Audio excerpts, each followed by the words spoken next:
ብዙ ጊዜ ወደ ታላላቅ ቤተ መዘክሮች ማለት ሚውዚየሞች ስንገባ የሚሰማን አንድ የተለመደ ስሜት አለ። አዎ እውነት ነው። በመስታወት ሳጥኖች ውስጥ ያሉትን የድንጋይ ላይ ጽሑፎች ወይንም በዘመናት ብዛት ያረጁ ብራናዎችን ስናይ ልክ እንደ ሞተ አቦራ እንደጠጣና ከእኛ የዕለት ተዕለት ሕይወት ጋር ምንም ግንኙነት እንደሌለው ያለፈ ታሪክ አድርገን ነው የምንወስዳቸው። ልክ ነው። የሌላ ዓለም ቅርስ ይመስሉናል። ያ እይታ ደግሞ በጣም የተለመደ ነው። በጣም ሰዎች ጥንታዊ ቅርሶችን የራሳቸው የተለየ ጊዜ እንደነበራቸው አድርጎ ማሰብ ይቀላቻሉ። ጸጥ እንዳሉና የዘመናዊውን ሰው ውስብስብ ሕይወት ሊረዱ እንደማይችሉ አድርጎ ያስባሉ። እርግጥ ነው። ምክንያቱም በመካከላችን የሺህ ዓመታት የጊዜ ገደል አለ ብለን ስለምናምን ነው። አዎ፣ ግን ያ ትልቅ ስህተት ነው። ልክ ነሽ። እና ታዲያ ከነዚህ አቦራ የጠጣ መስሎ ከሚታዩ ጥንታዊ ጽሑፎች አንዱን ስንመለከት መስተዋቱ ድንገት ተገልብቶ የራሳችንን የልብ ትርታ፣ የራሳችንን ጥልቅ ጭንቀት፣ ቁጣና ደስታ መልሶ ቢያሳየንስ? ዋው! ያ በጣም የሚገርም ሐሳብ ነው። አዎ፣ የዛሬ 3000 ዓመት ገደማ የተጻፉ ግጥሞችና ጸሎቶች ማለቴ የሰው ልጅን ስነ ልቦናዊ የዘረመል ኮድ ወይንም ጄኔቲክ ኮድ አቅፎ ቢገኙስ? ዛሬ በዚህ ትልቅ ዳሰሳችን የምንመረምረው ይህንን አስገራሚ ጉዳይ ነው። ትኩረታችን በመዝሙረ ዳዊት ላይ ይሆናል። አዎ፣ ለዚህ ዳሰሳ ደግሞ በጣም ጠንካራ ምንጮች አሉን። ልክ ነው። በፋዝል ሎሬንዞ ካራሮ የተዘጋጁ ጥልቅ ማጥኛ ማስታወሻዎችን እና የታሪክ ምሁሩ ፖል ጆንሰን The Quest for God ከተሰኘው መጽሐፋቸው ያቀረቧቸውን ታሪካዊ ትንታኔዎች ነው የምንመራምረው። እናም ይህ ዳሰሳ እነዚህ ጥንታዊ ጽሑፎች የዘመናዊውን የሙዚቃ ታሪክ ቅርጽ እንዴት እንዳስያዙ ያሳየናል። አዎ፣ እናም በጥንታዊ የፖለቲካ ውዝግቦች ውስጥ ምን አይነት ኃይል እንደነበራቸው። ልክ ነው። ከምንም በላይ ደግሞ የሰውን ልጅ ስሜት እንዴት በተጨባጭ የፈውስ መሳሪያ ማለት ቴራፒ አርጎ ይጠቀምባቸው እንደነበር ፍንቶ አርጎ ያሳየናል። እውነት ነው። ታውቂያለሽ፣ ይህ ዳሰሳ እጅግ ወሳኝ የሚሆንበት ምክንያት አለው። ምን መሰለ? ምንጮቹ የሚያሳዩን ስለ አንድ ጥንታዊ ጽሑፍ ታሪክ ብቻ አይደለም። አዎ፣ የሰው ልጅ ህልውና፣ የውስጥ ትግል እና የስሜት ማዕበል መቼም ቢሆን እንደማይቀየር ነው። ምንም እንኳን ከሺህ ዓመታት በፊት የተጻፉ ቢሆኑም የሰው ልጅ ልቦና በቴክኖሎጂም ሆነ በስልጣኔ ያን ያህል እንዳልተቀየረ የሚያስረዱ ሕያው ምስክሮች ናቸው። በጣም ትክክል። ታዲያ ይህን የሰው ልጅ ልቦና እንዴት ነው የሚገልጹት? ወደ ታሪካዊውና ፖለቲካዊ የውዝግብ ክፍል ከመግባታችን በፊት መጀመሪያ እነዚህ መዝሙራት የተገነቡበትን ስነ ልቦናዊ መዋቅር መመልከት አለብን። አዎ፣ ሳይኮሎጂካል ስትራክቸሩን ማለቴ ነው። እሺ፣ ይህንን ጉዳይ በዝርዝር እንመልከተው። ምንጮቹ እንደሚያስረዱት መዝሙራቱ የሰው ልጅ ልብ ያለፈባቸውን 3 መሰረታዊ የስሜት ደረጃዎች ያንጸባርቃሉ። ልክ ነው። ልክ በዘመናዊ የፊልም ጥበብ ውስጥ እንደምናየው የክላሲካል ፊልም አወቃቀር ነው። ማለቴ 3 አክት ስትራክቸር የምንለው። አዎ፣ መጀመሪያ መደበኛ ህይወት፣ ከዚያ ቀውስ፣ በመጨረሻም መፍትሄ የሚለው ማለት ነው። ልክ መጀመሪያ ሁሉም ነገር ሰላም የሆነበት መደበኛ ህይወት አለ። ከዚያ ድንገተኛ ቀውስ ይፈጠራል። በመጨረሻም የሆነ መፍትሄ ወይንም ሪዞሉሽን ይመጣ። ይህን የስነ ልቦና መዋቅር ፋዘር ሎሬንዞ ካራሮ በማስታወሻቸው ላይ በሚገባ አብራርተውታል። እንዴት ነው የሚያብራሩት? የመጀመሪያው የስሜት ደረጃ አቀማመጥ ወይም ኦሪየንቴሽን የምንለው ነው። ኦሪየንቴሽን፣ እሺ። ይህ ደረጃ ህይወት በተረጋጋ መስመር ስትጓዝ፣ ጤንነት ሲኖር ማለቴ ቤተሰብ ሲሰባሰብ እና ሁሉም ነገር ትርጉም ሲሰጥ የሚሰማን ስሜት ነው። ገብቶኛል። በዚህ ጊዜ የሚወጡት መዝሙራት የምስጋና፣ የጥበብና የተስተካከለ ስርዓትን የሚያንጸባርቁ ናቸው። ነገር ግን ምን መሰለ፣ የህይወት እውነታ ሁልጊዜ በዚህ አቀማመጥ ላይ አይቆይም። አዎ፣ ሁልጊዜ ሰላም አይሆንም። ልክ ነው። ሁለተኛው እና ምናልባትም እጅግ አስገራሚው ደረጃ የሚመጣው እዚህ ላይ ነው። አዎ፣ መዛባት የምንለው ደረጃ። ልክ ነሽ። መዛባት ወይም ዲስኦሪየንቴሽን፣ ይህ በድንገት ችግር ሲመጣ፣ በሽታ፣ ሞት ወይንም ክህደት ሲያጋጥም የሚፈጠር ስሜት ነው። እና እዚህ ላይ እኔም በጣም የገረመኝ አንድ አሃዝ አለ። ምንድን ነው የገረመ?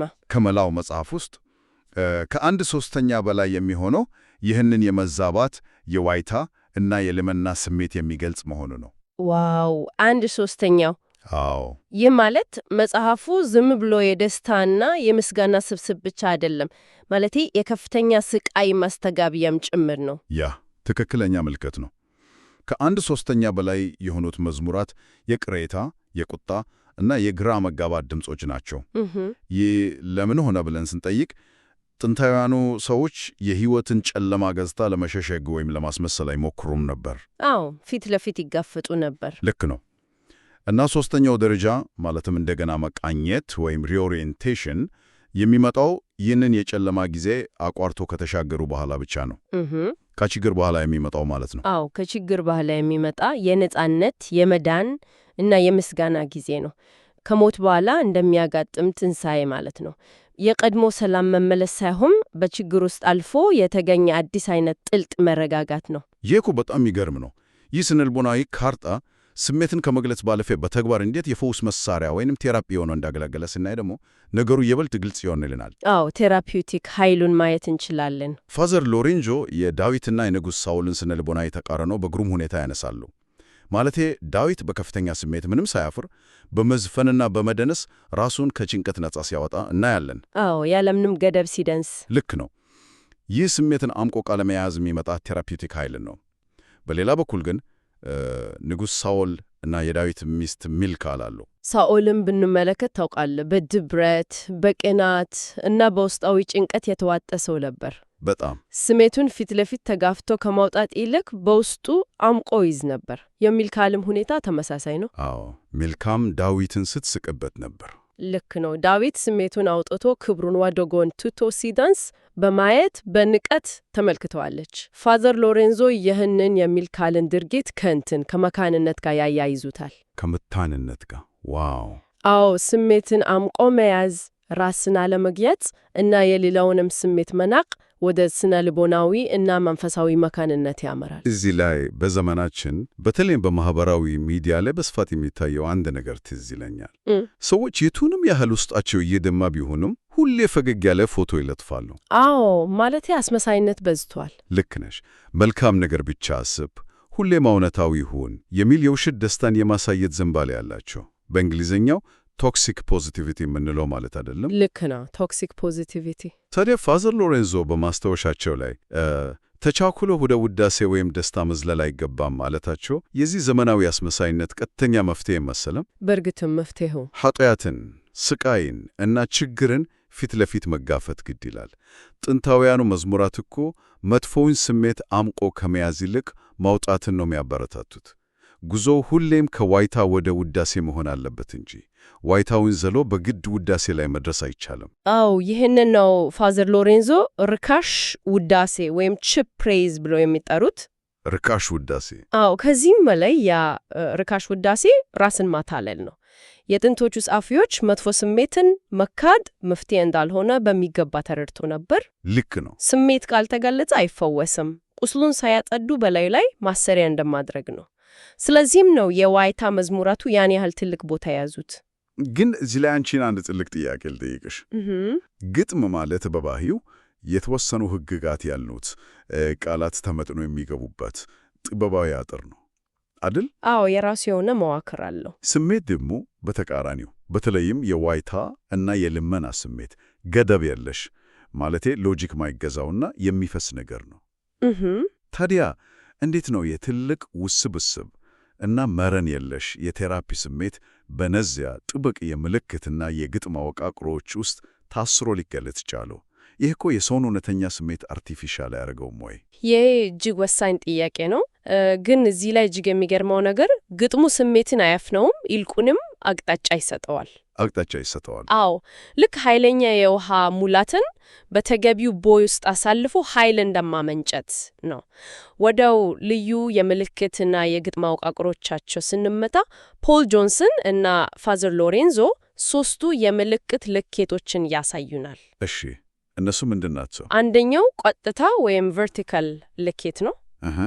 ይህ የሰው ልጅ ቆሞ ቀና ብሎ ወደ ሰማይ ወይም ወደ ተራራ በማየት የፈጣሪን ብርሃንና እርዳታ የሚፈልግበት አቀማመጥ ነው። ወደ ላይ ማየት ማለት ነው። አዎ። ሁለተኛው አግደም ወይም ሆሪዞንታል ነው። ይህ ደግሞ መጠመጥን፣ በቤት ውስጥ መረጋጋትን እና የሰውን ልጅ የእርስ በርስ ግንኙነት ይወክላል። እሺ። ሶስተኛው ደግሞ ተለዋዋጭ ወይም ዳይናሚክ የምንለው ሲሆን መንቀሳቀስን፣ በተለይም ወደ ጽዮን ተራራ የሚደረግን የእርከን ጉዞ ወይም ፒልግሪሜጅ ያመለክታል። ዋው! እንግዲህ የሰው ልጅ ቆሞ ወደ ላይ ሲያይ፣ ተቀምጦ ሲያርፍ እና ሲጓዝ ሙሉ የሕይወት ዑደትና እንቅስቃሴ በምልክት ቋንቋ ተቀርጿል ማለት ነው። ልክ ነው። ፖል ጆንሰን በመጽሐፉ ሌላ ያነሳው አስገራሚ ስልት ደግሞ አለ።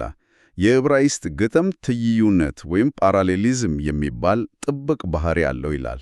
አዎ፣ ትይዩነት። ይህ ማለት ተመሳሳይ ሐሳብን በሌላ ቃል መድገም ወይም ተቃራኒ ሐሳብን በማምጣት ማነጻጸር።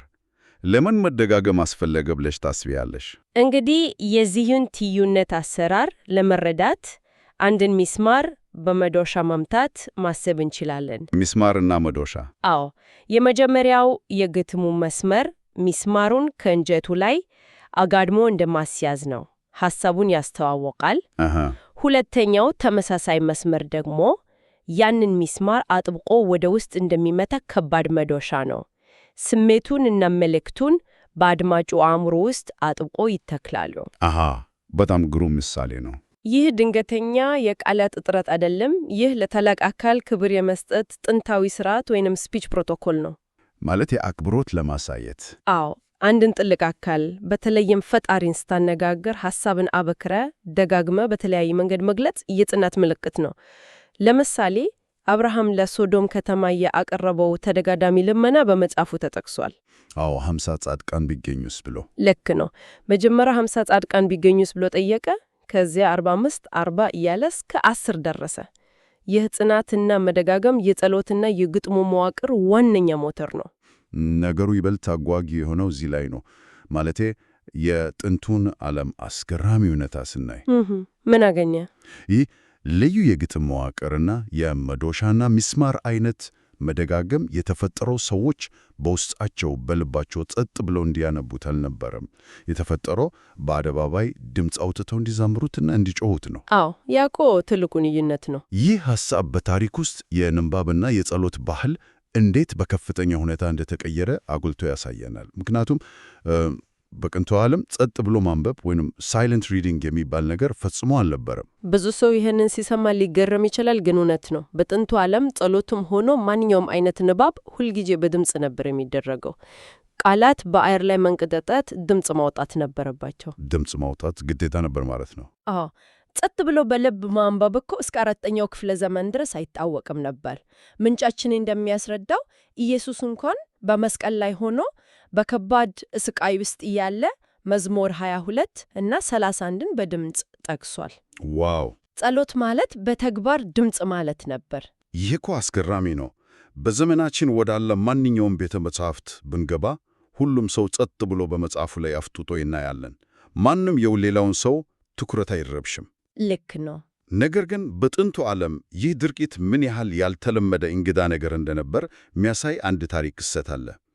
ታላቁ ፈላስፋ ቅዱስ አውግስጢኖስ ቅዱስ አምብሮስን ጸጥ ብሎ ሲያነብ ባየው ጊዜ ክፉኛ ተገረመ ነበር። አዎ፣ በጣም ነው የደነገጠው። ትዕይኑን አስቢው። አውግስጢኖስ ወደ ክፍሉ ይገባል። አምብሮስ መጽሐፍ ይዞ እያየ ነው። ግን ምንም ድምፅ አይወጣም። አዎ፣ ከንፈሩ አይነቀሳቀስም፣ ድምፅ አይሰማም። አውግስጢኖስ ይህንን ሲያይ ልክ እንደ አስማት ወይም ሐሳብን የማንበብ ምስጢራዊ ኃይል እንዳገኘ አድርጎ ነው የገረመው።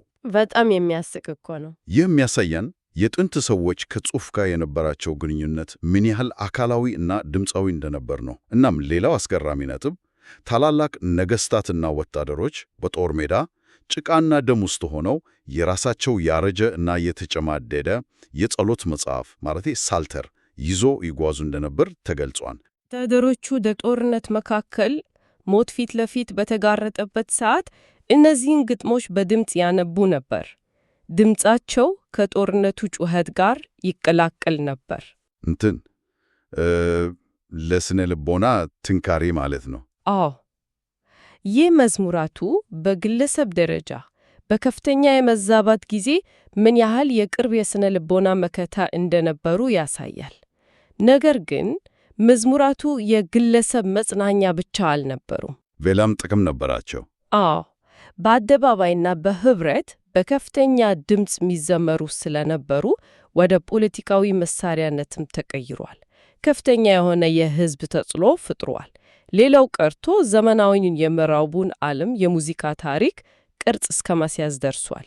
የሙዚቃና የፖለቲካ ጦር ሜዳ ሆኖ ነበር ማለት እንችላለን። ቅዱስ አምብሮስ መዝሙራትን በአርዮሳውያን ላይ እንደ ተቃውሞ ፕሮፓጋንዳ እንዴት እንደተጠቀመባቸው ስናነብ ሙዚቃ እንዴት የብዙሃንን አእምሮ ለመቆጣጠር እንደሚጠቅም እንረዳለን። አዎ፣ አምብሮስ በጣም ብልህ ነበር። እዚህ ላይ አርዮሳውያን እነማን እንደነበሩ ትንሽ ግልጽ ብናደርገው ጥሩ ነው። ማለቴ አርዮሳውያን የራሳቸው የተለያየ የሃይማኖት ትርጓሜ የነበራቸውና ተራውን ሕዝብ በተለይም ሰራተኛውና ወታደሩን ወደ ራሳቸው ለመሳብ ይሞክሩ የነበሩ ቡድኖች ናቸው። ልክ ነው። ለዚህም ሲሉ ከባድ የሃይማኖት ትምህርት ከማስተማር ይልቅ የራሳቸው የባህረኛቸው ዜማ ወይንም ሲሻንቲስ እና ደም ያሞቅ የወታደር ማርሽ ፈጥሮ ነበር። ሙዚቃን ተጠቅመው የሕዝቡን ልብ ይሰርቁ ነበር። ተነዲያ አምብሮስ ይህኑ ሲያይን ዝም አላለም። አዲስ የሙዚቃ ስልት ፈጠረ። የህብረት እና የብዙ ቃና ወይንም ሃርሞኒክስ ዝማሬን በማስተዋወቅ በመንፈሳዊ የሙዚቃ ጦርነት ገጠማቸው። አምብሮስ የተገነዘበው ትልቅ እውነት ነበረ። የአርዮሳውያን ዜማዎች ቀላልና ቶሎ የሚጠኑ ነበሩ። እሱን ለመቋቋም አምብሮስ የድምፅ ውበትን፣ ተለያዩ ቃናዎች በአንድ ላይ መጣመርን ወደ ቤተ ክርስቲያን አመጣ። ብዙ ድምጾች አብሮ ሲዘምሩ፣ አዎ፣ ሰዎች በአንድነት ሆኖ የተለያየ ድምፅ ያውጡ፣ ግን ደግሞ በሚገርም ስምምነት ሲዛምሩ የሚፈጥረው ስነ ልቦናዊ ኃይል እጅግ ከፍተኛ ነበረ። ይህ የሙዚቃ ፈጠራ የምዕራቡን ዓለም የክላሲካል ሙዚቃ ታሪክ ሙሉ በሙሉ ቀይሮታል። በጣም አስገራሚ ነው። ሆኖም ነገሩን ሌላ አቅጣጫ ስናየው ይህ ፈጠራ በሁሉም ዘንድ ሁሌም ተቀባይነት አላገኘም። ማን ተቃውመው? ከዘመናት በኋላ የመጡት ፒውሪታኖች፣ ማለቴ እነዚህ ጥብቅ ስርዓትን የሚፈልጉና ማንኛውም ማጌጥ ከመንፈሳዊነት ያርቃል ብለው የሚያምኑ ማህበረሰቦች ይህንን የብዙ ቃና ዜማ ክፉኛ ኮነኑታል። በጣም አጌጠ ብለው ነው። ልክ ነው። ለአንድ ቃል አንድ ኖታ ብቻ ነው ሊኖረው የሚገባው ብለው ሞገቱ። የተወሳሰበ ሙዚቃ አድማጩን ከቃላቱ ትርጉም አውጥቶ በዜማው ብቻ እንዲመሰጥ ያደርገዋል፣ ስለዚህም ጸሎቱን ያረክሰዋል ብለው ተቃወሙ። ግን እኮ ሙዚቃው ብቻ አይደለም ውዝግብ የፈጠረው። ማለቴ የቃላቱም ይዘት ሌላ ትልቅ የፖለቲካ እና የሥነ ምግባር ጦርነት አስነስተዋል። አዎ፣ ይህ ትልቁ ጉዳይ ነው። በተለይ ስለ መራገም የሚገልጹት መዝሙራት በእንግሊዝኛ ኢምፕሬካቶሪ ሳልምስ የሚባሉት እነዚህ ጠላትን የሚረግሙ የጠላቶቼን ጥርስ ስበር ጨቅላዎቻቸውን በድንጋይ ላይ የሚፈጠፍጥ ምስጉን ነው የሚሉ እጅግ ዘግናኝና የበቀል ቃላት ያሉባቸው መዝሙራት ናቸው።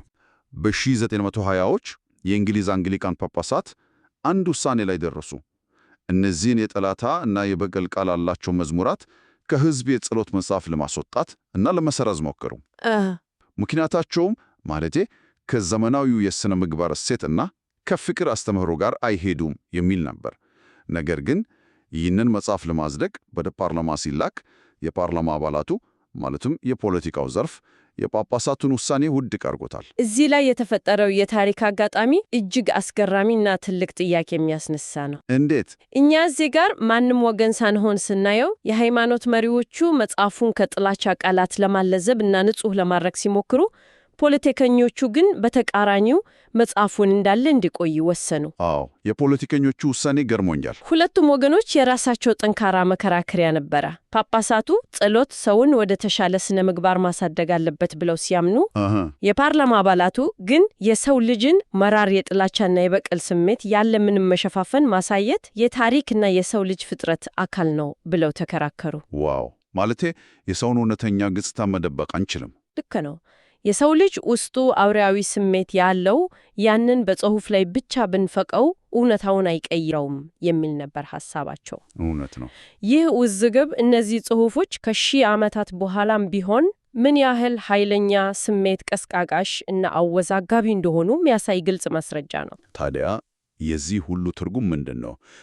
ከቅንጣዊ ግጥምነት እስከ ስነ ልቦናዊ ቴራፒ እስከ ፖለቲካዊ ውዝግብና የሙዚቃ አብዮት ይህ የምንጭ ሰነዶች ጥልቅ ዳሰሳ እንዳሳየን መዝሙረ ዳዊት ጥንታዊና አቡራ የጠጣ ጽሑፍ ብቻ አይደለም። በፍጹም አይደለም። የምዕራቡ ዓለም የሙዚቃ መሠረት ለሆኑት እንደ ባች እና ሞዛርት ላሉት ታላላቅ ጥበበኞች መነሻ ነው። የሰው ልጅ ውስብስብ የሆነ ስነ ልቦናዊ መስተዋት ነው፣ እንዲሁም የታሪክና የፖለቲካ ጦር ሜዳ ነው። በጣም ልክ ነህ። ከዚህ ዳሰሳ የእያንዳንዱ ሰው ሊገነዘበው የሚገባው አንድ ትልቅ ቁም ነገር አለ። እሱ ምንድን ነው? እነዚህ ጽሑፎች ለከፍተኛ ደስታችንም ሆነ ለጥልቅ ሐዘናችን፣ አልፎ ተነጋገርነው ለቁጣችንና ለበቀል ስሜታችን ጭምር ቋንቋ ይሰጡናል። ዝምታን ሰብረው ድምፅ እንድናወጣ ያደርጉናል። ስሜታችንን እንድንገልጽ። በስነ ልቦናዊ ቀውሳችን ወይም ዲስኦሪየንቴሽን ወቅት በታሪክ ውስጥ ብቻችንን እንዳልሆነን ከኛ በፊት የነበሩትም ተመሳሳይ ጨለማ ውስጥ አልፎ እንደነበር ያረጋግጡልናል። የመንፈሳዊ እይታን ከፍ ማድረግ ወይንም በላቲኑ ሱርሱም ኮርዳ እንደሚባለው አእምሮን ከፍ ማድረግ። አዎ፣ አእምሮን ከዕለት ተዕለት ውጣ ውረድ ወደ ላቀ ደረጃ ማንሳት በማንኛውም ዘመን በማንኛውም የቴክኖሎጂ ደረጃ ላለ የሰው ልጅ እጅግ ጠቃሚ ልምምድ ነው። ልክ ነው።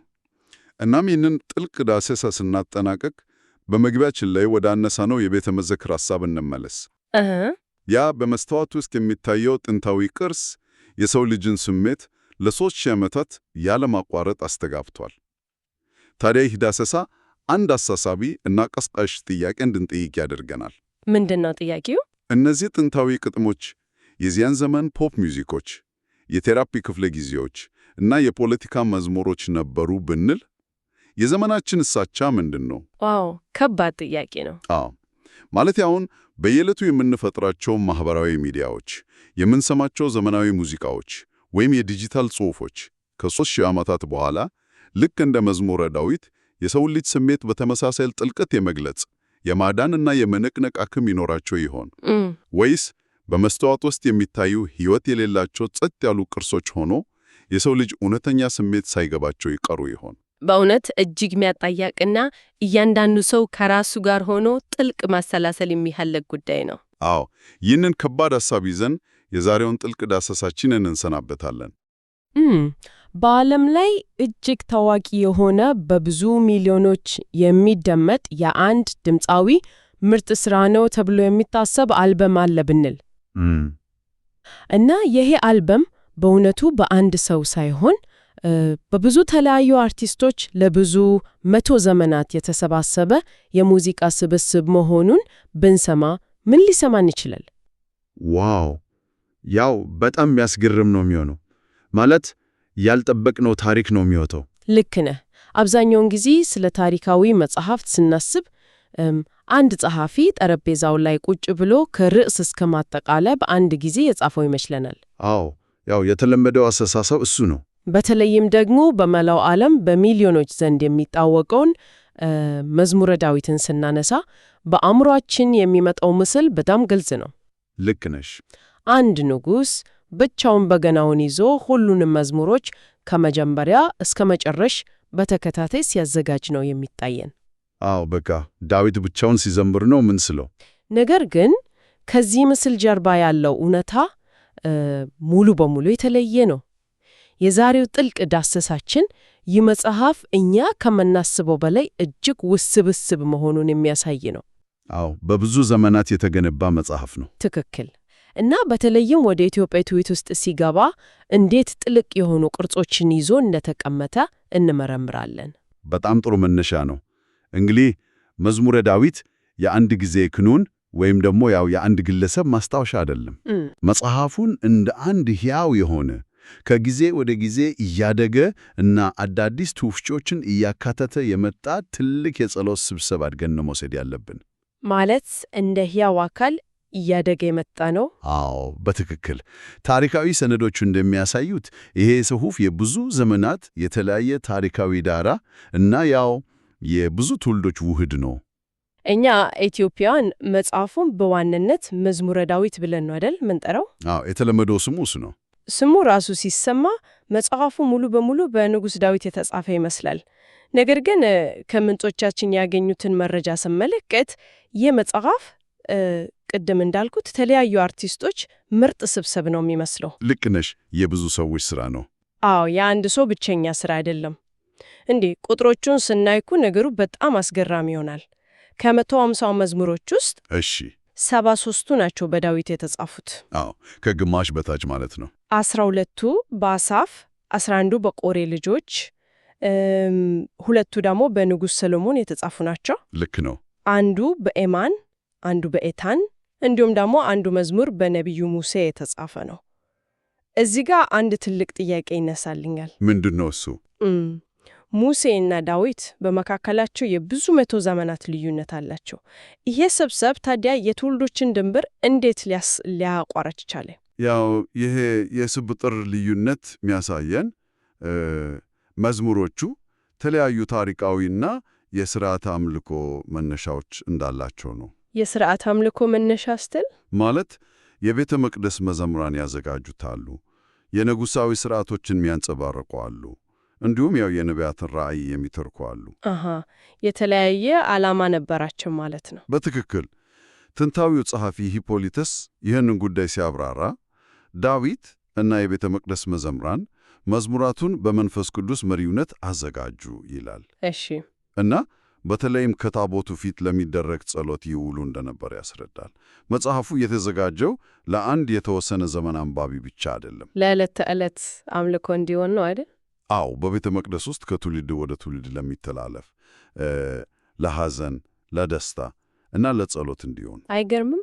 ግን ከእነዚህ ከተጠቀሱት ጸሐፊያን ውጪ ደግሞ ወደ 50 የሚጠጉ መዝሙሮች ጸሐፊያቸው ማን እንደሆነ አይታወቅም። አዎ፣ ሙሉ በሙሉ ስም አልባ ናቸው። እንዴ ማሰብ ራሱ ይከብዳል እኮ።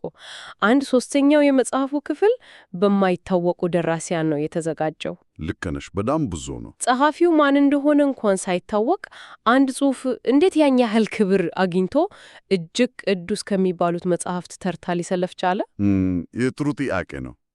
በጥንቱ ዘመን የጽሑፎች ክብር የሚመዘነው በጸሐፊያቸው ማንነት ብቻ አልነበረም። ታዲያ በምንድን ነው ማለት ነው? በትክክል በሐዘን ጊዜ የሚያለቅሱባቸው፣ በድል ጊዜ የሚዘምሩባቸው ነበሩ። ስለዚህ ወደ መጽሐፊነት ሲቀየሩ ማን ጻፈው ከሚለው ይልቅ በእግዚአብሔር ፊት ቆመን ስንጸልይ ይህ ቃል ይወክለናል የሚለው ነው ያመዘነው። አዎ፣ ያ እምነት ነው ትልቅ ዋጋ የሰጣቸው። ዋው! እንግዲህ ይሄ የጸሐፊያን እና የዘመናት ስብጥር መጽሐፉን እጅግ ሰፊ ያደርገዋል። በጣም እንጂ። ነገር ግን ይሄ ታላቅ ስብስብ በተለያዩ የዓለም ክፍሎችና ቋንቋዎች ወደ መጽሐፍ ቅዱስ ሲገባ የት ቦታ ላይ ተቀመጠ የሚለውን ስንመለከት ሌላ አስገራሚ ነገር እናገኛለን። አዎ፣ የቦታ ቀለመቱ በጣም ይለያያል። አንድ መጽሐፍ በየትኛው ትውፊት ውስጥ እንደሚገኝ ተመስርቶ በመጽሐፍ ቅዱስ ውስጥ የሚሰጠው የቦታ ደረጃ ይለዋወጣል። የቦታ አቀማመጥ ደግሞ ዝም ብሎ በአጋጣሚ የሚሆን ነገር አይደለም። አዎ፣ በፍጹም የራሱ የሆነ ስነ መለኮታዊና ታሪካዊ ትርጉም አለው። ለምሳሌ በዕብራይስጡ መጽሐፍ ቅዱስ ውስጥ መዝሙረ ዳዊት 19ኛ መጽሐፍ ነው። እሺ። የሚገኘውም ኬቱቪም ወይም በትርጉሙ ጽሑፎች በሚባለው ክፍል ውስጥ ነው። መጠሪያውም ሴፈር ተሂሊም ይባላል። ሴፈር ተሂሊም ማለት የምስጋና መጽሐፍ ማለት ነው አይደል? ልክ ነሽ፣ የምስጋና መጽሐፍ ማለት ነው።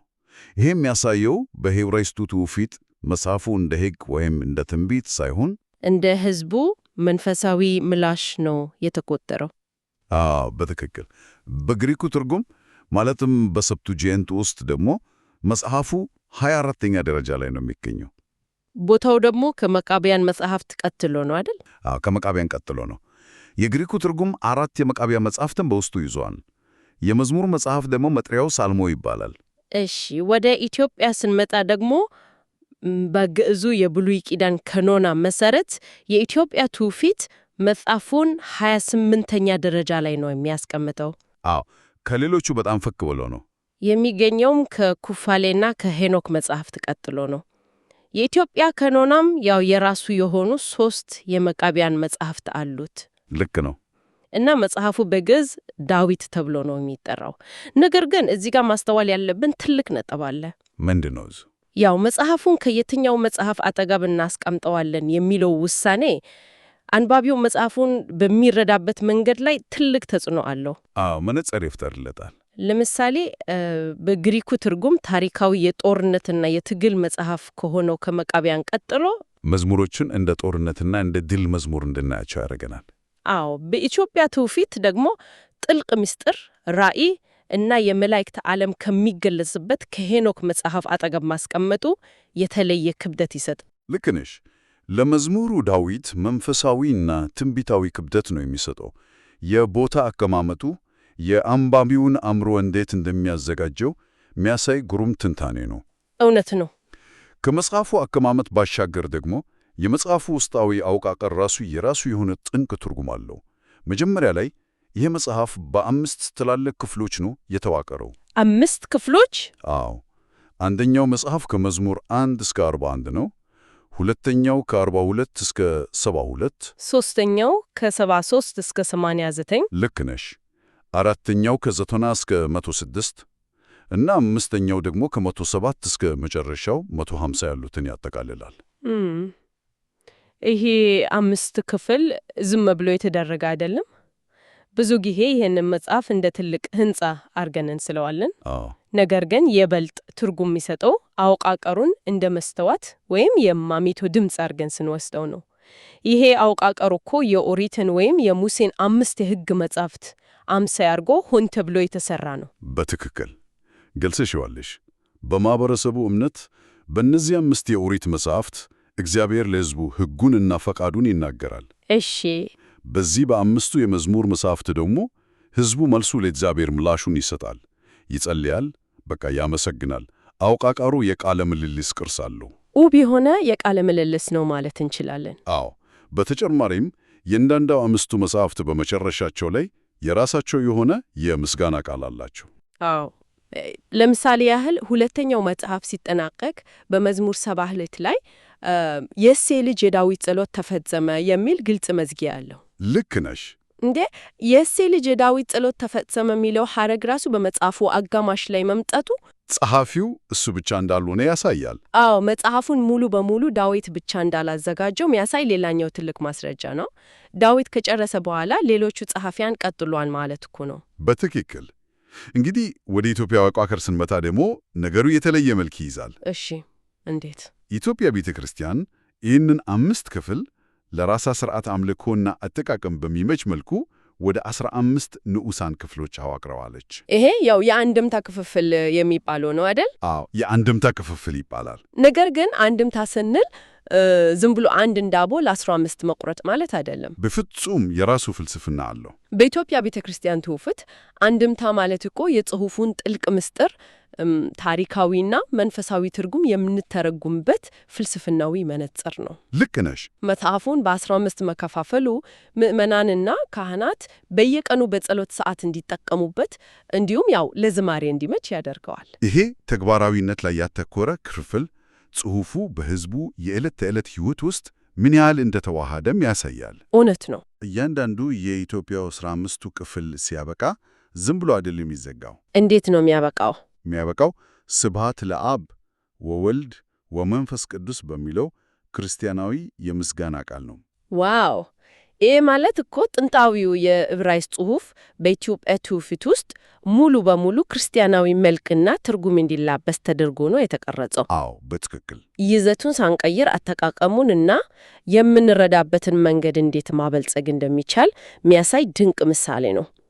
አወቃቀሩን በዚህ መንገድ ከተረዳን ወደ ሌላ የሚያደናግር ግን ደግሞ እጅግ አስገራሚ ርዕስ እንለፍ። እሺ፣ አሁን ደግሞ ወደ ቁጥሮቹ እንሄድ። አዎ፣ የተለያዩ ትውፊቶች መጽሐፉን ሲጠቀሙ ቁጥሮቹ ላይ ትልቅ ልዩነት ተፈጥሯል። መጽሐፉ አንድ ከሆነ ይዘቱ ያው ከሆነ ቁጥሩ እንዴት ሊለያይ ይችላል? ያው እንቆቃለሽ ይመስላል። እንደ አንደኛው መዝሙር አንደኛው፣ 10ኛው መዝሙር 10ኛው መሆን የለበትም ወይ? አሃዙ እኮ ሁልጊዜም ቋሚና ማይለወጥ ነው ብለን ነው የምናስበው። በዘመናዊው አስተሳሰባችን ቁጥር መቼም አይለወጥም። ልክ ነሽ። ነገር ግን በጥንታዊው ጽሑፎች ዓለም ነገሮች እንደዚህ ቀላል አይደሉም። እሺ፣ ለምንድን ነው የተለወጠው? በማሶሬቲክ ወይም የዕብራይስጡ ትርጉም እና በግሪኩ ትርጉም መካከል ከመዝሙር 9 ጀምሮ የቁጥር መዛባት ይፈጠራል። ከመዝሙር 9 ጀምሮ? አዎ። ይሄ የሆነበት ዋነኛው ምክንያት በጥንት ዘመን የነበሩት የብራና ጽሑፎች አሁን እንደምናየው በምዕራፍ፣ በቁጥር አልፎ ትርፎም በቃላት መካከል ክፍተት አልነበራቸውም። አዎ፣ ተያይዘው ነበር የሚጻፉት። አዎ፣ ቃላቱ ሳይለዩ በአንድ ላይ ተያይዘው ነው የሚጻፉት። ስለዚህ የተለያዩ ትርጓሚዎች እነዚህን ሁሉ ጽሑፎች ሲያነቡ የትኛው መዝሙር የት ጋር አልቆ የትኛው እንደሚጀምር የሚወስኑት በራሳቸው የንባብ ግንዛቤ ነበር ማለት ነው። በትክክል እሱን ነው የሚያደርጉት። እንዴ አሰቡ፣ አንድ አማኝ ቤተ ክርስቲያን ገብቶ መዝሙር 50 አውጡ ቢባል የዕብራይስጥ መጽሐፍ የያዘውና የግሪክ ወይም የኢትዮጵያ መጽሐፍ የያዘው ሰው የተለያየ ጸሎት ነው የሚያነቡት ማለት ነው? አዎ፣ ሙሉ በሙሉ የተለያየ ቦታ ነው የሚከፍቱት። በተለያየ ቁጥር የተለያየ ጸሎቶችን መጸለይ። ተርጓሚዎቹ ጽሑፉን ሲያዩ ያው አንዳንድ መዝሙሮች ጭብጣቸው ተመሳሳይ ሲሆን ወይንም ደግሞ አንድ ወጥ የሆነ ግጥም ስልት ሲከተሉ አንድ ላይ ያጣምሯቸዋል። ልክ ነሽ። በሌላ በኩል ደግሞ የዜማ ወይም የሐሳብ ለውጥ ሲያዩ አንዱን መዝሙር ለሁለት ይከፍሉታል። እሺ፣ የቁጥር ንጽጽሩን እስኪ በዝርዝር እንየው። የቁጥር ንጽጽሩን ስንመለከተው ይህ መጣመርና መነጠል በግልጽ ይታየናል። ከመዝሙር 1 እስከ 8 በሁለቱ ትርጉሞች ማለትም በዕብራይስጡም በግሪክም ተመሳሳይ ናቸው። እሺ፣ እዛ ድረስ ችግር የለም። አዎ፣ ነገር ግን በዕብራይስጡ መዝሙር 9ና 10 የነበሩት በግሪኩ ትርጉም ውስጥ ተዋህዶ አንድ 9ኛ መዝሙር ሆኗል። አዎ፣ ተንሸራተተ። በዕብራይስጡ ከ11 እስከ 133 ያሉት በግሪኩ ከ10 እስከ 112 ሆኑ። ገባኝ። በመቀጠል ደግሞ በዕብራይስጥ 114 እና 115 የነበሩት በግሪኩ ተዋህደው 113ኛ ሆኑ። እንዴ እዚህ ጋር ልዩነቱ ሰፋ እኮ። በግሪኩ የቁጥር አቆጣጠር በሁለት አሃዝ ወደ ኋላ ቀረ ማለት ነው። ልክ ነሽ፣ በሁለት አሃዝ ራቀ። ከዛ በዕብራይስጡ 110 የነበረው መዝሙር ጭብጡ የተለያየ መስሎ ስለታያቸው በግሪኩ ለሁለት ተከፈለ። አዎ፣ ለሁለት ተከፍሎ 114 እና 115 ሆነ። በዚህ ጊዜ ልዩነቱ ተመልሶ ወደ አንድ አሃዝ ወረደ። እሺ። በመቀጠል በዕብራይስጡ ከ117 እስከ 146 ያሉት በግሪኩ ከ116 እስከ 145 ሆነው ተቀመጡ። ከዛስ እንዴት ነው 150 የሞላው? በመጨረሻም በዕብራይስጡ 147 የነበረው በግሪኩ ለሁለት ተከፍሎ 146 እና 147 ሆነ። አሃ፣ እዚህ ጋር ነው የተስተካከለው። አዎ፣ በዚህ ምክንያት ቁጥሮቹ ተስተካከሉና የመጨረሻዎቹ መዝሙሮች ማለትም ከ148 እስከ 150 ያሉት በሁለቱም ትርጉሞች ተመሳሳይ ሆኖ ተናቃቀቁ። አይገርምም? መዝሙሮቹ እዛው አሉ፣ አልቀፉም። ነገር ግን ማውጫውና አከፋፈሉ ላይ ነው ልዩነቱ የተፈጠረው። ልክ ነሽ፣ የይዘት መጥፋት የለም። እሺ፣ 150 መዝሙሮች አሉ ብለን በዚህ የሂሳብ ቀመር ከተስማማም በኋላ ድንገት ብቅ የሚለው ሌላ ታሪክ አለ። ያው ግን እሱ ትልቁ አስገራሚ ታሪክ ነው። አዎ፣ 151ኛው መዝሙርስ? እሱ ደግሞ ከየት መጣ? ይሄ 151ኛው መዝሙር እኮ በዕብራይስጡ መጽሐፍ ቅዱስ ውስጥ ፈጽሞ አይገኝም። በፍጹም የለም እዛ ውስጥ። ነገር ግን በግሪኩ ትርጉም እና በተለይም በግዕዙ ኢትዮጵያ ትርጉም ውስጥ በግልጽ ሰፍሮ ይገኛል። መዝሙሩ ራሱ ከቁጥር ውጭ የሚል ርዕስ አለው አይደል? አዎ፣ ከቁጥር ውጭ ነው የሚባለው። ታሪኩ የሚያጠናጥነው ዳዊት ልጅ እያለ በጎች ሲጠብቅ የነበረውን ሕይወት እና ያው ጎልያድን ስላሸነፈበት ክስተት ነው። ይሄ መዝሙር እንዴት ነው ታሪኩ? እስከ 20ኛው ክፍለ ዘመን አጋማሽ ድረስ ይህ መዝሙር በምዕራቡ ዓለም ምሁራን ዘንድ እንደ ተጨማሪ ወይም ደግሞ ያው ትክክለኛ ያልሆነ ጽሑፍ ተደርጎ ይቆጠር ነበር። በኋላኛው ዘመን በግሪኮች የተጨመረ ነው ብለው አስበው ነበር። አዎ፣ ምክንያቱም በዕብራይስጥ ቋንቋ አልተገኘም ነበር። እሺ። ነገር ግን በ1940ዎቹ መገባደጃ ላይ በቁምራን ዋሻዎች ውስጥ የሙት ባህር ጥቅልሎች ሲገኙ ዓለምን ያስደነገጠ ነገር ተፈጠረ። አዋ፣ ታላቁ ግኝት! ይሄ ከቁጥር ውጪ ተብሎ በግሪክና በግዕዝ ብቻ ይገኝ የነበረው 151ኛው መዝሙር በእጅጉ ጥንታዊ በሆነው የዕብራይስጥ ቋንቋ በቁምራን ጥቅልል ውስጥ ተገኘ። በትክክል በዕብራይስጥ ጽፎ ተገኘ። ዋው! ይህ ግኝት እኮ ለኢትዮጵያ ቤተ ክርስቲያንና ትውፊት ትልቅ ድል ነው። በጣም እንጂ። ኢትዮጵያ ቤተ ክርስቲያን ይህንን 151ኛው መዝሙር ለዘመናት በየብራናው ስትጽፍና ስትጸልይበት የኖረችው ዝም ብላ አዲስ ነገር ፈጥራ ወይም ተረት አክላ አልነበረም። ልክ ነሽ። የጥንት ማስረጃ ነበራት። አዎ፣ ዓለም ያጣውን ሌሎች ከእጃቸው ያወጡትን እጅግ ጥንታዊ ታሪካዊ ቅርስ ጠብቃ ቆይታለች ማለት ነው። እውነት ነው። የኢትዮጵያ ቤተ ክርስቲያን የግሪኩን መዋቅር ስለምትከተል ይህ መዝሙር በየጊዜው በሚጻፉት የብራና ጽሑፎች ውስጥ ይካተታል። ይህ የሚያሳየን ጥንታዊ ትውፊቶች ምን ያህል አስተማማኝ ሊሆኑ እንደሚችሉ ነው። በትክክል። እና አንድ ሰው በተለያዩ ቋንቋዎችና ባህሎቹ ውስጥ ሲጓዝ ሊጠፋ የሚችለውን ታሪክ የትኛው ባህል በተማመኝነት ሊያድነው እንደሚችል የሚያሳይ ሕያው ምስክር ነው። አዎ፣ እንግዲህ ከጸሐፊያን ስብጠራ አንስቶ እስከ መጽሐፍቱ አቀማመጥ ከ5ቱ የኦሪት 5 ክፍሎች እስከ 15ቱ የአንድምታ አወቃቀር ከቁጥር መዛባቶች እስከ ቁምራን ዋሻ ድረስ የተጓዘው ይሄ የ151ኛው መዝሙር እውነት እሺ፣ ይህ ሁሉ ሲጠቃለል አንድ ትልቅ ምስል ይሰተናል። ምንድን ነው እሱ? መዝሙረ ዳዊት በአንድ ሰው በአንድ ጊዜ የተጻፈ ዝም ብሎ የማይንቀሳቀስ ደረቅ ጽሑፍ አይደለም። ሕያው ነው ማለት ነው። አዎ፣ በተለያዩ ደራሲያን በተለያዩ ዘመናት በልዩ ልዩ የሥርዓተ አምልኮ አጠቃቀሞች የተቀረጸ ሕያው መጽሐፍ ነው። እውነት ነው። እና በተለይም የኢትዮጵያ ትውፊት መጽሐፉን ከመቀበልና ከማስቀመጥ ባሻገር ጥንታዊ ቅርጾቹን ጠብቆ ማቆየቱ የትውፊቱን እጅግ ጥልቅነት ያሳያል። በጣም ትክክል። ይህ ዳሰሳ ስለ አንድ ጥንታዊ መጽሐፍ ብቻ ሳይሆን የሰው ልጅ ከፈጣሪው ጋር ለመነጋገር የፈጠራቸውን መንገዶች፣ ታሪክን እንዴት እንደጠበቀ እና ቅርጾች እንዴት ትርጉም እንደሚሰጡም ያሳያል። ልክ ነሽ። ጥልቅ የሆነ ታሪክ ነው። ይህንን ሁሉ መረጃ ከሰማን በኋላ አንድ የመጨረሻ ሐሳብ አውጥተን ብንመረምር ደስ ይለኛል። እሺ፣ ምንድን ነው ሐሳቡ? በመግቢያችን ላይ መዝሙረ ዳዊት ልክ እንደ አንድ ንጉሥ ሥራ ተደርጎ እንደሚታሰብ አንስተን ነበር። እንደዛ ነበር የጀመርነው። አሁን ግን ውስብስብነቱን፣ የተለያየ ድምፅ የያዘ ስብስብ መሆኑን አውቀናል።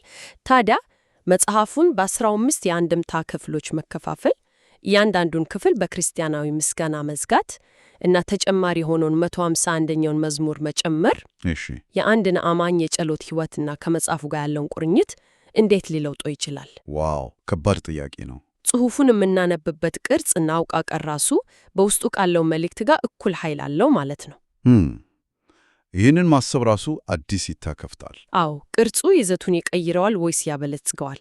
ይሄ እንግዲህ በጥንታዊ ጽሑፎች ላይ የምናደርገው ዳሰሳ ለሁላችንም የሚተወው ትልቁ ጥያቄ ነው። የዛሬው ጥልቅ ዳሰሳችን ይሄንን ይመስል ነበር።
ያው ስለ ሕክምና ምርመራ ስናስብ ማለት ሁልጊዜም የምንጠብቀው ግልጽ የሆነ ምስል ነው አይደለ? አዎ፣ በጣም ልክ እንደ ምህንድስና ማለት ነው። አንድ ሰው እጁ ቢሰበር ሄዶ የራዤ ወይም የኤክስሬ ምርመራ ያደርጋል። ያ ማሽን የተሰበረውን አጥንት በነጭ መስመር ቁጭ አድርጎ ያሳያል። ልክ ነው። ሐኪሙም ያንን ስንጥቅ በጣቱ ይጠቁምና ችግሩ እዚህ ጋር ነው፣ ህመሙ የመጣው እዚህ ነው ይላል። እንግዲህ ነገሩ በጣም ጥቁርና ነጭ ነው ማለት ነው። ሁለት ምርጫ ብቻ ነው ያለው፣ የተሰበረው ላይ አልተሰበረም። ያው ግልጽና እርግጠኝነት አለው። ትክክል። ያ እርግጠኝነት ደግሞ በጣም ያስናናው ነው። ማለቴ የምናየውን ነገር መፈረጅ፣ ስም መስጠት እና ማወቅ እንወዳለን። ነገር ግን ምን መሰለሽ፣ ይህንን መነጽር ወደ ሰው ልጅ ነፍስ ስናዞረው ያው ፈጽሞ ይለያያል ማለት ነው። ልክ ነሽ፣ ፈጽሞ ይለያያል። ወደ መንፈሳዊ ስብራትና ወደ ጥልቅ የሥነ ልቦና ቀውስ ስናመታው ያ የራጅ ማሽን ከጥቅም ውጭ ይሆናል። የውስጣችን ዓለም በነጭና በጥቁር መስመር የሚለይ አይደለም። የምንገባበት የመመርመሪያ ዓለም እጅግ በጣም ደብዛዛና የተወሰሰ ነው። በእርግጥ የሰው ልጅ የውስጥ ስሜት ያው የሐዘን ጥልቀት ሊሆን ይችላል፣ ወይም የደስታ መንፈስ፣ የንስሐ እንባ በቀጥታ በሚታይ ማሽን አይለካም። አይቻልም። ፍጹም የሆነ ደብዛዛ የመመርመሪያ ዓለም ነው። ታዲያ የነፍስን ስብራትና ፈውስ እንዴት ማየት እንችላለን የሚለው ትልቁ የዘመናት ጥያቄ ነው። እዚህ ላይ ነው እንግዲህ ዛሬ ወደምንገባበት ጥልቅ ትንታኔ የምንመጣው። ልክ ይህንን የሰው ልጅ ነፍስ የሕክምና ማደር ወይም ሜዲካል ቻርት አድርገን ልንወስደው ልችለው አንድ ጥልቅ ትንታዊ መጽሐፍ አለ። መዝሙረ ዳዊት። በትክክል ዛሬ ትኩረት የምናደርግበት በአባ ቴዎድሮስ ያዕቆብ ማለት የተጻፈው የመዝሙረ ዳዊት ትርጓሜ የሚያሳየንም ይህንን ነው። ኢዮብ መጽሐፍ በመከራ ጊዜ ይህ ሁሉ ለምን ሆነ የሚለውን የሰው ልጅ ጥያቄ የሚያስተጋባ ከሆነ፣ መዝሙረ ዳዊት ደግሞ በክፉ ዓለም ውስጥ እያለፍን እንዴት መጽናት እንችላለን ለሚለው ነው ምላሽ የሚሰጠው። ያው የኢዮብ መጽሐፍ የሰው ልጅ የራሱን አቅም ማጣት እንዲያውቅ የሚያደርግበት ፍልስፍናዊ ጉዞ ነው አይደል? አዎ። መዝሙረ ዳዊት ግን ከዚያ የተለየ ነው። የሰው ልጅ ፈጣሪውን በቅርበት እንዲያውቅ ያው ፍርሃቱን፣ ቁጣውንና ደስታውን ይዞ ከእርሱ ጋር የጠበቀ ግንኙነት እንዲፈጥር የሚያስተምር ተገባዊ ልምምድ ነው። ልክ ነው። በጥንታውያን የቤተ ክርስቲያን አባቶች ትርጓሜ መነጽር ስናየው ደግሞ መዝሙራቱ ዝም ብለው የጥንት ግጥሞች ብቻ ሳይሆኑ የሰው ልጅ የሥነ ልቦናና የመንፈሳዊ ውጊያ ሕያው ካርታ መሆናቸውን እንረዳለን። እውነት ነው። ታዲያ ይህንን የነፍስ ካርታ ኬት እንደመጣ ማየቱ ጠቃሚ ነው። ማለቴ መዝሙር የሚለው ቃል ራሱ ኬት መጣ? መነሻው የግሪኩ ሳልሞይ እና የዕብራይስጡ ሚዝሞር የሚሉ ቃላት ናቸው። ትክክል። ያው በጣት የግንን ክሮች መምታት ማለት ነው። ዝም ብሎ በቃል ማንበብ ሳይሆን መዘመር ነው። በዕብራይስጥ ደግሞ ሴፌር ቴሂሊም ይባላል። ትርጉሙም የምስጋና መጽሐፍ ማለት ነው። እዚህ ጋር ጎልቶ የሚወጡት ቁልፍ ቃላት አሉ። መታመን፣ ማመስገን፣ ደስታ እና ምሕረት ናቸው። አብዛኞቹን ማለቴ 73ቱን መዝሙሮች የጻፈው ዳዊት ነው። ዳዊት ብቻ ግን አይደለ? ልክ ነሽ። አሳፍ፣ የቆሬ ልጆች ሙሴ እና ሰሎሞንም ጽፈዋል። ታዲያ ጥያቄው ምን መሰለሽ? የብዙ ሰዎች ስብስብ ሆኖ ሳለ ለምንድን ነው መጽሐፉ በጠቅላላው የዳዊት መዝሙር ተብሎ በብዛት የሚጠራው? ምን መሰለ፣ ዳዊት የእስራኤል ንጉሥ ነው። በሱ ዘመን ኢየሩሳሌም የአዲሲቱ ብሔር የፖለቲካ ማዕከል ብቻ ሳትሆን የአምልኮ ማዕከልም ሆነች። ነገር ግን ከታሪካዊ ንጉሥነቱ ባሻገር የቤተ ክርስቲያን አባቶች ዳዊትን እንደ ትልቅ ተምሳሌት ነው። የምን ተምሳሌት? ዳዊት ወደፊት ለሚመጣው መሲህ ማለቴ ዓለምን ለሚያድነው ንጉሥ ለክርስቶስ ዋነኛ ምሳሌ ነው። ሕዝቡ ወደ ኢየሩሳሌም ሄዶ ፈጣሪውን የሚያመልከው የእንስሳት መሥዋዕት በማቅረብ ብቻ አልነበረም። በዝማሬም ጭምር ነው። ልክ ነህ። እነዚህን መዝሙሮች እንደ መንፈሳዊ መሥዋዕት በመዘመር ጭምር ነው። ዳዊት ደግሞ የዚህ አዲስ የልብ አምልኮ ሥርዓት መሪ እና አቀናባሪ ነው። ስለዚህ መጽሐፉ በእርሱ ስም መጠራቱ በጣም ተገቢ ይሆናል ማለት ነው። ይሄ ግልጽ ነው። እዚህ ላይ ግን አንድ የሚጋጭ ነገር ይታየኛል። ምን አይነት? መጽሐፉ ሴፌር ተህሊም ወይም የምስጋና መጽሐፍ ተብሎ ከተሰየመ ገጾቹን ስንገልጥ የምናገኘው ምስል ሌላ ነው። በርካታ መዝሙሮች ስለ ክፉ ጠላቶች፣ ስለ ስደት፣ ስለ ከባድ መከራ፣ አንዳንዴም ስለ በቀልና ስለ ሞት ጠላ ነው ያወሩት። ደስታ ባለበት ቦታ የሁሉ ጩኸቴ እንዴት ሊኖር ቻለ? ይህ በጣም ብዙ ሰዎችን የሚያጠየቅ ነገር ነው። ማለቴ ምስጋና ስንል ችግር የሌለበትን ዘና ያለ ሕይወት ነው ወይ የምናስበው? ብለን መጠየቅ አለብን። አዎ እንግዲህ እንደዛ ነው የሚታሰበው። ግን አይደለም።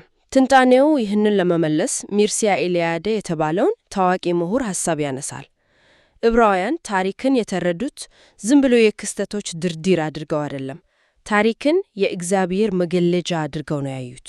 ይህ ማለት በታሪካቸው ውስጥ የሚያጋጥማቸው እያንዳንዱ ነገር የፈጣሪን ሕልውና ያሳያል ብለው ያምኑ ነበር ማለት ነው። በትክክል እግዚአብሔር ከባርነት አወጣቸው፣ ባህር ከፈለላቸው፣ ቃል ኪዳን ገባላቸው። ስለዚህ የዕለተ ተዕለት ታሪካቸው ከፈጣሪ ጋር ያላቸው የሽርክና ጉዞ ነው። በዚህ ጉዞ ውስጥ ደስታ ማለት የችግር አለመኖር ማለት አይደለም፣ አብሮ መሆን እንጂ። ደስታ ማለት በችግር ጥልቀት ውስጥ እንኳን ሆኖ ብቻቸውን እንዳልሆኑ ማወቃቸው ነው። መከራ ሲገጥማቸው በድፍረት ለምን ተወከኝ ብሎ ማማረር እና ከፈጣሪ ጋር የመነጋገር መብት እንዳላቸው ማወቃቸው ራሱ ትልቁ ደስታ ነው። አይገርምም? ዝም ብሎ አልጋ ባልጋ ስለሆነ ማመስገን ሳይሆን በጨለማ ውስጥ ሆኖ መጮህም የምስጋና አካል ነው ማለት ነው። ልክ ነህ። እውነተኛው ምስጋና ከዛ ነው የሚመነጨው። ይሄ ከፈጣሪ ጋር የሚደረግ ንግግር ደግሞ እንዲሁ በዘፈቀደ የተደረደረ ሳይሆን እጅግ ጥልቅ የሆነ አወቃቀር አለው። መዝሙረ ዳዊት በ5 የተለያዩ መጽሐፍት የተከፈለ ስብስብ ነው። የአንዳንዱም ክፍል ከ5ቱ የሙሴ መጻሕፍት ማለቴ ከኦሪት ጋር ቀጥታ ትይዩነት አለው። አዎ 5 ክፍሎች አሉት። ይህን ስመለከት ምን መሰለሽ፣ የሙሴ መጻሕፍት የሕጉና የታሪኩ ፊልም ከሆኑ መዝሙረ ዳዊት ደግሞ የዚያ ፊልም የስሜት ማጀቢያ ሙዚቃ ወይም ሳውንድ ትራክ ነው ማለት እንችላለን። ዋው! ያ ማጀቢያ ሙዚቃ የሚለው ሐሳብ በትክክል ነው የሚገልጸው። አወቃቀሩን ስናየው ክፍል 1 ከዘፍጥረት ጋር ይያያዛል። ዘፍጥረት ስለ ሰው ልጅ ውድቀትና ድህነት እንደሚያወራ ሁሉ የመዝሙር ክፍል 1ም በፍጹም ጻድቅ ሰው ይጀምርና ወደ ሰው ልጅ ውድቀት ይወርዳል። ክፍል 2 ከዘጸአት ጋር እንዴት ነው የሚገጠመው? ዘጸአት የእስራኤላውያንን ከባርነት መውጣት ሲያሳይ፣ የመዝሙር ክፍል 2 ደግሞ ምዕመናን ከመከራና ከኃጢአት ባርነት እንዴት እንደሚዋጁ በመንፈሳዊ ቋንቋ ይዘምራል። አሪፍ። ቀጥሎ ክፍል 3 ይመጣ ከዘሌዋውያን ጋር ነው የሚገጥመው አይደል? አዎ። ዘሌዋውያን ስለ መቅደሱ ሥርዓት ሲያወራ፣ የመዝሙሩ ክፍል ደግሞ እውነተኛው መቅደስ ምን እንደሆነ ያሳያል። ክፍል 4 ደግሞ ከዘኍልቍ ጋር ማለቴ በምድረ በዳ ከሚደረገው ጉዞ ጋር ይያያዛል። አዲሲቱን ምድር የሚያነሳ ነው። በመጨረሻም ክፍል 5 ከዘዳግም ጋር ይገናኛል። የሕጉ ማብራሪያ እንደመሆኑ የእግዚአብሔርን ቃል ኃይል በሰፊው ይተነትላል ማለት ነው። በጣም ትክክል። እና አንድ የሚያመሳሰላቸው ነገር እያንዳንዱ 5ቱ ክፍሎች ሲጠናቀቁ በዶክሶሎጂ ነው የሚያልቁት። ይሄ ቃል በመንፈሳዊ አውድ ውስጥ ምን ማለት ነው? ዶክሶሎጂ ዶክሶሎጂ ማለት አጭር ግን የከበረ የምስጋና መደምደሚያ ነው። መዝሙሮቹ ምንም አይነት ከባድ መከራ ቢያነሱም የመጨረሻው አንቀጽ ግን እግዚአብሔርን በማመስገን እና አሜን አሜን በማለት ነው የሚደመደመው። ውጣ ውረድ ቢኖርም የታሪኩ ግብ ምስጋና ነው ማለት ነው። እሺ፣ ይህ ማጀቢያ ሙዚቃ ሲጀምር መጀመሪያ የሚያቀርበው መዝሙር 1 እና 2 ላይ ነው። ስለ ግለሰብ ምርጫና ስለ ዓለማዊ ነገሥታት ፍልሚያ ነው የሚያነሳው። መዝሙር 1 የጥበብ መዝሙር ነው። የጻድቅና የኃጢአተኛ መንገድን ያሳያል። አዎ፣ ጻድቁ በውሃ ዳር እንደተተከለች ዛፍ ነው። ልክ ነሽ። ክፉዎች ደግሞ ነፋስ እንደሚጠራ አድርገው ትቢያ ናቸው። ነገር ግን ቅዱስ ጀሮም ዛፏን ዝም ብሎ ጥሩ ሰው አድርጎ አይደለም የሚያየው፣ ዛፏ ራሱ ክርስቶስ ነው ይላል።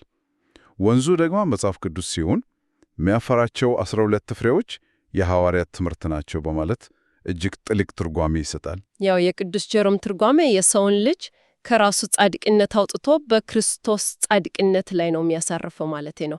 የሰው ልጅ በራሱ ፍጹም ዛፍ መሆን አይችልም፣ ሁሌም ይወድቃል። በራሱ ጥረት አይችልም። አዎ፣ ነገር ግን በክርስቶስ ላይ ሲጣበጥ ያንን ሕይወት ይካፈላል። ኃጢአተኛ የተባለው ደግሞ ስሩ ውሃ ስለማያገኝ ልክ እንደ ገረባ በማንኛውም ነፋስ የሚበተን ይሆናል። ይሄኛው በጣም ግላዊና ጠጥ ያለ ምስል ነው። ነገር ግን ወዲያው ወደ መዝሙር 2 ስንሻገር ማለቴ ሁኔታው ሙሉ በሙሉ ይቀየራል። አዎ፣ የንጉሥ መዝሙር ነው አይደል? ልክ ነው። መሲሐዊ ነው። የምድርን ነገሥታት እንደሚያምፁ ነገር ግን በሰማይ የሚኖረው ጌታ በእነርሱ ላይ እንደሚስክባቸው ያሳያል። ግራ የሚያጋባው የሁለቱ ንጽጽር ነው። መዝሙር 1 ስለ ጸጥ ያለች ዛፍ ያወራል። መዝሙር 2 ደግሞ ዓለም አከፋዋያዊ ጫጫታ የበዛበት ዓመፅና ጦርነት ነው። እነዚህ ሁለት የተራራቁ ዓለማት እንዴት መግቢያ ሊሆኑ ቻሉ? የቤተ ክርስቲያን አባቶች በተለይም ቅዱስ አውግስጢኖስ አስደናቂ እይታ አለው። ቅዱስ አውግስጢኖስ ጻድቅ ማለት ፈጽሞ ኃጢአት የማይሰራ ሰው አይደለም ይላል። ጻድቅ ማለት በኃጢአት መንገድ ማይጸና ማለት ነው። ስለዚህ ግላው የጽድቅ ሕይወት ያለ መሲሁ ድል አድራጊነት ሊሳካ አይችልም። ቆይ ማለቴ አንቺ በግልሽ ጸጥ ያለች ዛፍ ብትሆኚም በዙሪያሽ ያለው ጫካ በእሳት እየነደደ ከሆነ የሰማዩ ንጉሥ ጣልቃ ካልገባ ያቺ ዛፍ መኖር አትችልም እያልሽና? ልክ ነህ። የዓለም ነገሥታት ቢያምፁም ግለሰቡ ፍሬ ሊያፈራ የሚችለው መሲሁ በክፋት ኃይሎች ላይ ስላሸነፈ ብቻ ነው። ለዚህ ነው መዝሙር 1 ብፁዕ ነው ብሎ ሲጀምር፣ መዝሙር 2 ደግሞ በእርሱ የሚታመኑ ሁሉ ብፁዓን ናቸው ብሎ የሚያበቃው። ዋው! አንድ ላይ የተጣመሩ ናቸው ማለት ነው። ከመዝሙር 1 እና 2 ፍጹማዊ ስዕል ስንወጣ ወደ እውነተኛው የሰው ልጅ ሕይወት እንገባለን። መዝሙር 3 እስከ 7 ያለው ክፍል የዚህን ውጊያ እውነታ ያሳያል። አዎ፣ በጣም ይህን ያህል መረጋጋት እንዴት ይቻላል? አባቶች እንቅልፍን እንደ ሞት መነሳትን ደግሞ እንደ ትንሣኤ የተረጉሙታል። ዳዊት በሞት ጥላ ውስጥ ሆኖ በእግዚአብሔር ላይ ያለው መታመን ሰላም ሰጥቶታል። ከታሪካዊው ዳዊት ባሻገር ግን በቀጥታ የክርስቶስን ሞትና ትንሣኤ ያመለክታል። ክርስቶስ በመስቀል ላይ አንቀላፋ፣ በሦስተኛው ቀን ተነሳ ማለት ነው። አዎ ልክ ነው። መዝሙር 4 ላይ ደግሞ ተቆጡ፣ ኃጢአትንም አታድርጉ ይላል። ቁጣ ተፈጥሯዊ ነው። ማለቴ ሙሉ በሙሉ ማስወገድ ባንችልም ተቆጣጥረን ወደ ጥፋት እንዳይመራን ማድረግ እንችላለን። እውነት ነው። መዝሙር 5 ላይ ደግሞ ስለ የሐሰት ክስ ያነሳል። ጉሮሯቸው የተከፈተ መቃብር ነው ይላል። አኪቶፌል የተባለውን ቀዳተኛ የጸረ ክርስቶስ ምሳሌ አድርጎ ያቀርበዋል። አዎ መዝሙር 6 ላይ ስንደርስ ደግሞ የንስሐ መዝሙር ዳዊት አልጋውን በእንባው ስለማራስ ይናገራል። ቅዱስ አውግስጢኖስ ማራስ ማለት የልብን ጥልቀት በእንባ ማጥለቅለቅ ነው ይላል። እንዲሁም ርዕሱ ላይ 8ኛው የሚል ምስጢራዊ ቃል አለ። ያ 8ኛው የሚለው ቃል ትልቅ ትርጉም አለው። በዕብራውያን አስተሳሰብ 7 ቁጥር የዚች ምድር ፍጹምና ነው።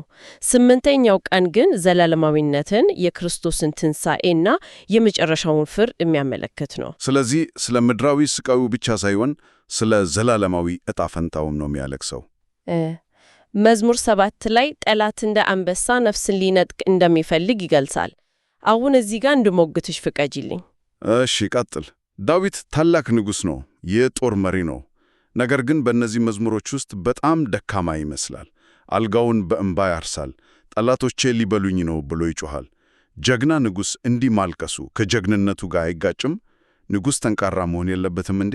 ይሄ እጅግ በጣም ጥሩ ጥያቄ ነው። በፖለቲካዊ መነጽር ስናየው የድክመት መልእክት ሊመስል ይችላል። ማለቴ ዘመናዊ መሪዎች ድክመታቸውን ይደብቃሉ። እንግዲህ እንደዛ ነው የሚጠበቀው። ነገር ግን የቅዱስ ዮሐንስ አፈወርቅን ሐሳብ ስናይ እውነተኛ ንጉሥነት የራስን ድክመት አምኖ መቀበል መቻል ነው።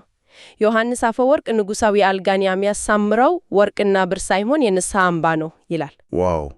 እውነተኛው ጀግንነት ራስን ዝቅ ማድረግ ነው ማለት ነው። በትክክል። ሌላው ደግሞ ዳዊት የሚጸልየው የጠላቶቹ አካላዊ ሞት አይደለም፣ በውስጣቸው ያለው ክፋት እንዲጠፋ ነው። እውነተኛው ጠላት ሥጋና ደም ያለው ሰው ሳይሆን አጋንንትና ኃጢአት መሆናቸውን ተረድቷል። ያው ውጊያውን የሚያሸንፈው በእንባ ነው እንጂ በሰይፍ አይደለም። ንጉሣዊ አልጋን የሚያሳምረው የንስሐ እንባ ነው የሚለው ነገር የገጽታውን ሙሉ ገጽታ ይቀይራል። እንግዲህ እነዚህ መዝሙሮች በጥንት ዘመን የነበረን ታሪክ ብቻ ሳይሆን ዛሬም በዕለታዊ ሕይወታችን ሕያው ናቸው። የመጨረሻው ክፍል ስለ ሥርዓት አምልኮና የዕለት ተዕለት ፋይዳ ያብራራል። የሰዓታት ጸሎት። ልክ ነሽ። የቀን ሰዓታት ጸሎት ከመዝሙራት ጋር ቀጥተኛ ቁርኝት አለው። የጠዋቱ ጸሎት የክርስቶስን ትንሣኤ፣ የቀትሩ ጸሎት ክርስቶስ በመስቀል ላይ መዋሉን፣ የ9 ሰዓቱ ደግሞ ሞቱን ያመለክታል። ሌላው የሚገርመው የእስክንድርያው ቤተ ክርስቲያን የሰውን ጉሮሮ እንደ ጣፋጭ የሙዚቃ መሳሪያ አድርጋ መውሰዷ ነው። ከመሳሪያዎች ይልቅ የሰው ድምፅ የበለጠ ነው ማለቴ ነው። እና ደግሞ አንድ ምሁር በቀን አንድ መዝሙር መጸለይ ጭንቀትን ያርቃል እንዳለው መዝሙረ ዳዊት ልክ እንደ መንፈሳዊ ቴራፒ ነው። ፍጹም መንፈሳዊ ቴራፒ ነው። በዘመናዊ ሕክምና ስሜትን ማፈን ለበሽታ ይዳርጋል አይደል? መዝሙራቱ ስሜታችንን በጤናማ መንገድ ወደ እግዚአብሔር እንድናፍሱ ሰው ይረዱናል። ስንደሰት እንዴት ማመስገን እንዳለብን፣ ቁጣ ሲሰማን ደግሞ እንዴት ወደ ዙፋኑ ማምጣት እንዳለብን ያስተምሩናል። ዛሬ እጅግ ሰፊ ወደሆነ የነፍስ ማህደር ነው የገባ ነው። ወደ ማጠቃለያው ስንመጣ ቅዱስ ጀሮን መዝሙረ ዳዊትን በመጽሐፍ ቅዱስ ውስጥ ያለ መጽሐፍ ቅዱስ ብሎታል።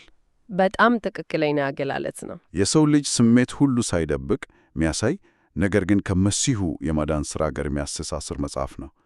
ታዲያ ይህ ጥበብ በዛሬው የመረጃ መብዛት እና ውጥረት ዓለም ውስጥ ለሚኖር ሰው ስሜቱን እንዴት ማስተዳደር እንዳለበት ያስተምራል። ልክ ነህ። ተቆጥቶ ኃጢአትንም አታድርጉ የሚለው መመሪያ ራሱ ቁጣን ወደ መንፈሳዊ ንቃት፣ ሐዘንን ወደ ጸሎት መቀየር እንደሚቻል የሚያሳይ ሕያው ምስክር ነው። እውነተኛ ክርስትና ስሜት አልባ መሆን አይደለም፣ ከተሰበረ ልባችን ጋር ወደ እርሱ መቅረብ ነው እንጂ። በመግቢያችን ላይ መዝሙረ ዳዊት የሕክምና ማህደር ነው ብለን ነበር የጨመርነው። ቅዱስ አውግስጢኖስ ደግሞ አንድ የሚያስገርም ነገር ተናግሯል። ማለቴ መዝሙረ ዳዊት የቤተ ክርስቲያን ድምፅ ብቻ ሳይሆን የእኛን እውነተኛ ማንነት ቁልጭ አድርጎ የሚያንጸባርቅ መስተዋት ነው ብሏል። መስተዋት። ታዲያ ይሄ አንድ ጥያቄ ያጭራል። ዛሬ ወደ ውስጣችን ስንመለከት የእኛን የነፍስ ሁኔታ ይበልጥ የሚገልጸው የቱ መዝሙር ነው? በመዝሙር 1 እንዳለው እንደ ዛፏ ጸጥ ያለ የጽድቅ ስሜት ነው ወይስ በመዝሙር 6 እንዳለው በኃጢአት ሸክም አልጋን በእንባ የማረስ የዋይታ ስሜት? ያረፍንበት መዝሙር ስለ ውስጣችን ጦርነት ብዙ ነገር ይነገረናል። ይህ ቆም ብለን እናስበው የሚገባው እውነት ነው። መስተዋቱ ፊት መቆም እና እውነተኛውን የነፍስ ገጽታ ማየት የፈውስ መጀመሪያ ነው።